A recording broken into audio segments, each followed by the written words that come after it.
नमस्ते, सलाम वालेकुम। आनिश व्लॉग्स में आप सबका स्वागत है। इंडिया सीरीज का ये सेकंड एपिसोड है। फर्स्ट एपिसोड केरला में बसे एक सुंदर से शहर मुन्नार के बारे में था। अगर आपने वो एपिसोड नहीं देखा है तो जल्दी से जाके वो एपिसोड देखिए और फिर ये सेकंड एपिसोड देखना। हमारी अगली मंजिल ग्वालियर है, जो कि मध्य प्रदेश में बसा एक बहुत ही बड़ा और सुंदर सा शहर है। भारत के इतिहास का ये एक बहुत ही बड़ा हिस्सा है। इस शहर में न जाने कितनी सारी कहानियां छुपी हैं। रानी लक्ष्मीबाई के बारे में, तानसेन के बारे में, सिखों के बारे में, पुराने राजपूत राजाओं के बारे में, न जाने ऐसी कितनी सारी कहानियां हैं।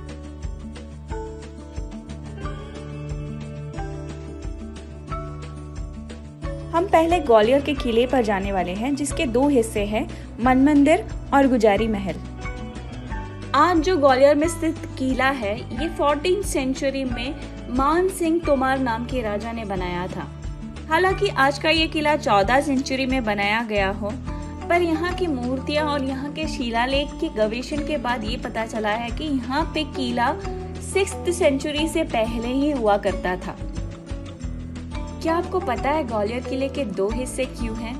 राजा मान सिंह तोमार की 9 बीवियां थी। पहली 8 बीवियों को उन्होंने राजपूत घरानों से अरेंज मैरिज के जरिए शादी की थी, पर जो 9वीं वाली बीवी थी, उनकी शादी लव मैरिज के जरिए हुई थी। रानी की शादी से पहले 3 शर्तें थी। ये 3 शर्तें पूरी होने के बाद ही रानी ने शादी के लिए हाँ कहा। उनकी पहली शर्त ये थी कि वो बाकी रानियों जैसे घूंघट नहीं करेंगी। दूसरी शर्त ये थी कि जब कभी राजा युद्ध पर या शिकार पर जाए तो रानी भी उनके साथ चलेंगी। उनकी तीसरी शर्त थी कि वो अपने गांव का पानी ही रोज पिएंगी।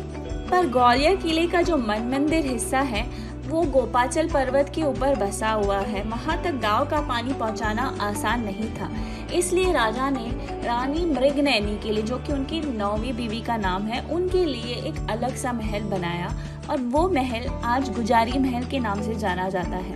आज ग्वालियर किला जहाँ पर स्थित है, यहाँ पर पहले जंगल हुआ करता था।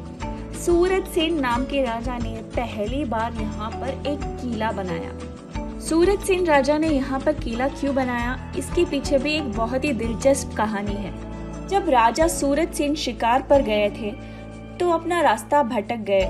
भूखे प्यासे वो ग्वालिपा नाम के एक सन्यासी के पास जा पहुंचे। ग्वालिपा नाम के इस सन्यासी ने राजा सूरत सेन को पास वाले ही तालाब से थोड़ा पानी पिलाया। ये पानी पीते ही सूरत सेन की भूख प्यास ही नहीं, उनका जो कुष्ठ रोग था वो भी मिट गया। राजा सूरत सेन इतने खुश हो गए कि उन्होंने ग्वालिपा सन्यासी के लिए ये तालाब के चारों ओर किला खड़ा कर दिया और ग्वालिपा नाम से ही इस किले को ग्वालियर नाम दिया गया। किले के अंदर जाने के लिए हमें टिकट खरीदनी पड़ती है और अगर हम शाम के वक्त आते हैं तो हमें साउंड एंड लाइट शो देखने मिलेगा, जो कि हिंदी और इंग्लिश दोनों भाषाओं में होती है।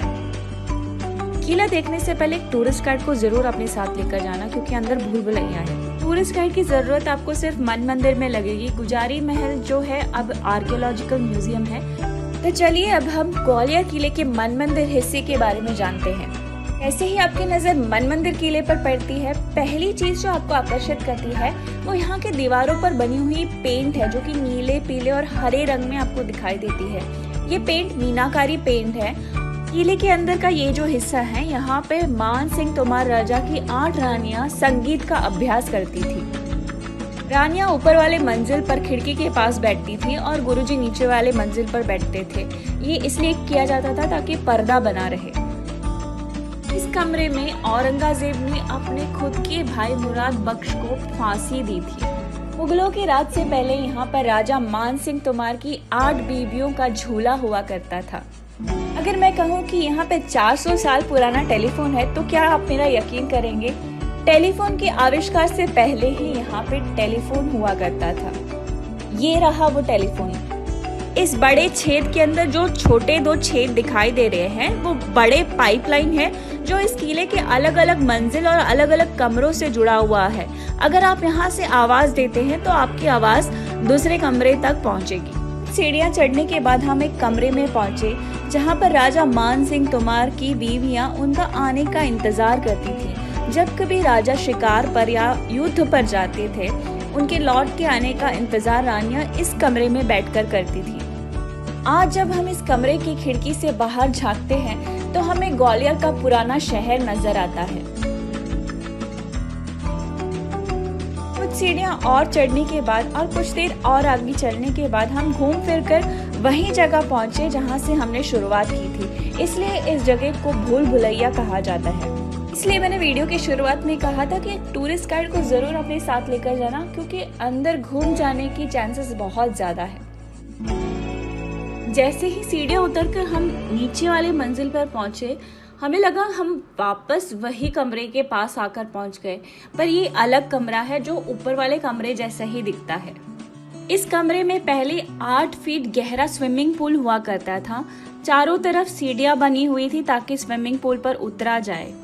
जब राजा मान सिंह तोमर और रानी मृगनयनी की एक युद्ध में हत्या हुई तो बाकी की 8 रानियों ने अपने बदन पर आग लगा दी, जिसे जोहार कहा जाता है, और इस स्विमिंग पूल के पानी में कूदकर अपनी जान दे दी। ये किला जब ब्रिटिशों के हाथ में आया तो उन्होंने ये स्विमिंग पूल को सील कर दिया। इस कमरे में भी आप ऊपर वाले मंजिल जैसा टेलीफोन देख सकते हैं। इस कमरे में छत पर जो छेद दिखाई दे रहे हैं, ये एक पुरानी टेक्नोलॉजी है जिससे कि सूरज की पहली किरणें पहली वाली छेद से आती है और जैसे ही दिन बढ़ता जाता है सूरज की किरणें आखिरी छेद तक पहुंचती है। इस तरह इस कमरे में हमेशा रोशनी बनी रहती है। अब हम इस किले के सबसे ऊंचे वाले मंजिल पर है। यहाँ पर पुराने जमाने में राजा और रानियां मिलकर डांस देखा करते थे। राजा इस बालकनी में बैठकर डांस देखा करते थे और क्योंकि रानियों का पर्दा हुआ करता था, वो एक अलग कमरे में बैठकर देखती थी। रानियों को अपना मुंह दिखाने का हक नहीं हुआ करता था, इसलिए उनको छुपकर दूसरे कमरे में बैठना पड़ता था। इस कमरे के अंदर बैठकर रानियां डांस देखा करती थी। इस खिड़की के पास बने हुए बेंच पर बैठकर इन पे बने हुए छेदों से बाहर नजर डालकर रानियां डांस देखा करती थी। किले के अंदर से गुजारी महल और बाहर निकलने के लिए गुप्त दरवाजे हुआ करते थे, जो अब गवर्नमेंट ने सील कर दिए हैं। मन मंदिर किले के पास में ही बहुत सारे और छोटे महल हैं, जैसे कि करण महल, विक्रम महल, जहांगीर महल। तो चलिए अब हम वहां जाकर देखते हैं। राजा मान सिंह तोमर के सिर्फ एक ही पुत्र हुआ करते थे, जिनका नाम विक्रम सिंह तोमर है। रानी मृगनयनी उनकी माँ थी। विक्रम सिंह तोमर ने भी अपना एक किला यहाँ बनाया था, जिसे विक्रम महल के नाम से जाना जाता है। ये किला करण महल के नाम से जाना जाता है। राजा मान सिंह तोमर के पिता करण सिंह तोमर ने ये महल बनाया था। आजकल ये किला बॉलीवुड में काफी फेमस है। महाभारत नाम की फिल्म की हाल ही में यहाँ पर शूटिंग हुई थी। इस किले के पास में ही एक छोटा सा जेल है, जहाँ पर मुगलों ने राजपूत राजाओं को बंदी बनाकर रखा था। जब ग्वालियर जहांगीर के कब्जे में हुआ करता था, तब जहांगीर ने सिखों के गुरु हरगोबिंद जी को भी यहाँ पर बंदी बनाया था। जब गुरु हरगोबिंद जी को जेल से रिहा किया गया, उन्होंने अपने साथ साथ 52 दूसरे राजपूत राजाओं की भी जान बचाई। इस दिन को बंदी छोड़ दिवस के नाम से जाना जाता है। ये सिखों का एक बहुत बड़ा त्योहार है। इस तालाब का पानी यहाँ के सारे महलों तक पानी पहुँचाने के लिए इस्तेमाल किया जाता था। जब मुगलों ने यहाँ पर हमला किया तो यहाँ की राजपूत औरतों ने अपने बदन पर आग लगा दी और इस तालाब के पानी में कूदकर अपनी जान दे दी। क्योंकि इसे जोहार कहा जाता है, इस तालाब का नाम तब से जोहार कोट रखा गया। राजा के घोड़ों को यहाँ पर बांधकर चारा खिलाया जाता था। ये यहाँ का एक व्यू पॉइंट है, जहाँ से हमें ग्वालियर शहर दिखाई देता है और यहाँ से हमें कैप्टन रूप सिंह स्टेडियम की फ्लड लाइट्स दिखाई देते हैं, जहाँ पर सचिन तेंदुलकर ने पहली बार डबल सेंचुरी स्कोर किया था। हमारी अगली मंजिल ग्वालियर किले के पास में बसा एक मंदिर है, जिसे सास बहु मंदिर के नाम से जाना जाता है। इस मंदिर का पूरा नाम सहस्त्रबाहु मंदिर है और ये एक ट्विन टेम्पल है, यानी कि यहाँ 2 मंदिर है। ये दोनों मंदिर भी भगवान विष्णु के लिए हुआ करते थे, पर जैसे कि आप देख सकते हैं यहाँ की मूर्तियों को तोड़ दिया गया है। इस मंदिर के अंदर अब पूजा नहीं होती। इन मूर्तियों को तोड़ने के बावजूद भी ये मंदिर की कारीगरी बहुत खूबसूरत है। मंदिर के अंदर जाने से पहले ही दरवाजे के पास में हमें एक बड़ा सा फ्रेम दिखाई दिया जिस पर पुरानी भाषा में लिखा गया था। इस पर क्या लिखा है ये समझ में नहीं आ रहा था और ये किस चीज़ पर लिखा गया है, पत्थर पर लिखा है या मेटल पर लिखा है ये समझ में नहीं आ रहा था। पर इसे ग्लास लगाकर अच्छी तरह से फ्रेम किया गया था ताकि ये खराब ना हो जाए।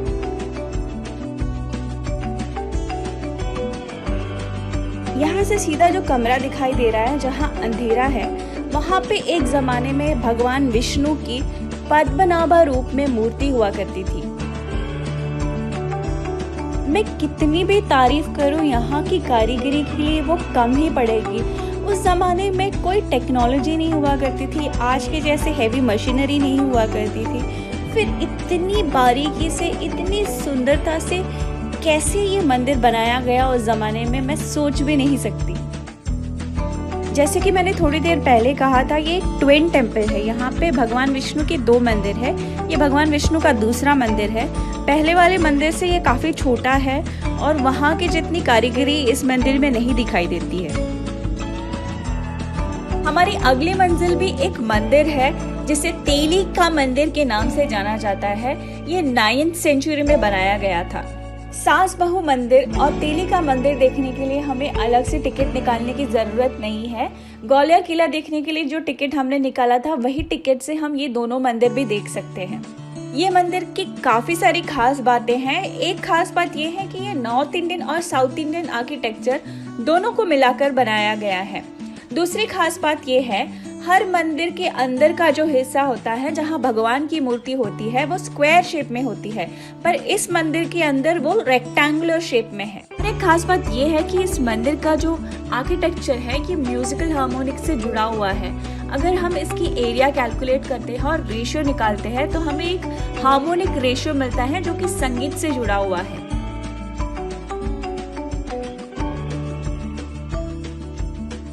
ये जो कारीगरी आप देख रहे हैं ये गोपाचल पर्वत के ऊपर बनाया गया हुआ है। ये जैन महावीरों के बारे में बनाई हुई कारीगरी है। अगर आप जैन महावीरों की इससे भी बड़ी और ऊंची मूर्तियां देखना चाहते हैं तो सिद्धाचल पर्वत पर जरूर जाइए। ये ग्वालियर किले के पास में ही है।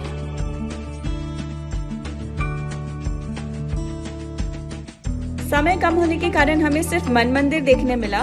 जब आप ग्वालियर घूमने जाएंगे तो आप मन मंदिर के अलावा गुजारी महल, जय विलास पैलेस, तानसेन की कब्र और सन टेम्पल जरूर देखना।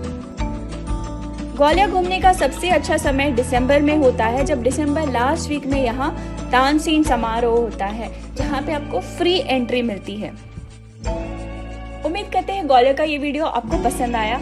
आपके जितने भी सजेशंस है और रिव्यूज है हमें कमेंट सेक्शन पर लिखकर बताना। इंडिया सीरीज के और भी मजेदार एपिसोड्स काफी जल्दी आने वाले हैं। हमारी अगली लोकेशन कहाँ है ये आप जरूर गेस कर कमेंट सेक्शन पे बताना।